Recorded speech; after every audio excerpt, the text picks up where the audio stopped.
सभी को सहृदय प्रेम प्रणाम। ध्यान ध्यान के विषय में आपने बहुत कुछ पढ़ा भी है, सुना भी है और आप करते भी हैं। ध्यान के विविध रूप, चाहे पाश्चात्य हो या भारतीय हो, अनेक रूप निकल गए। जो जो व्यक्ति इस संदर्भ में आगे बढ़े हैं, अपना मंतव्य उसमें डाल दिया, अपने तरीके उसमें डाल दिए, अपनी विधियाँ उसमें डाल दी।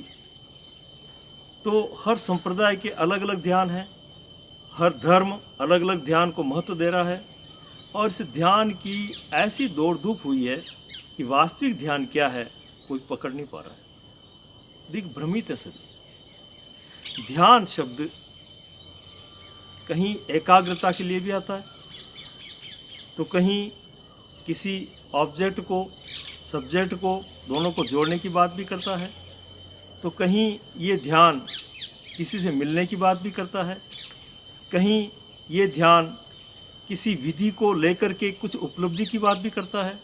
लेकिन ये सब बातें ध्यान की ऊपरी ऊपरी परत है, ध्यान की गहराई नहीं है।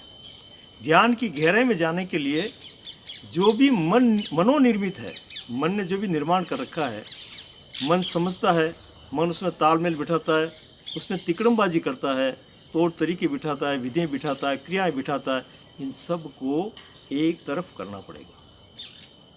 तब जाकर के ध्यान वास्तव में क्या है उसका थोड़ा सार हमें अनुभूत होगा।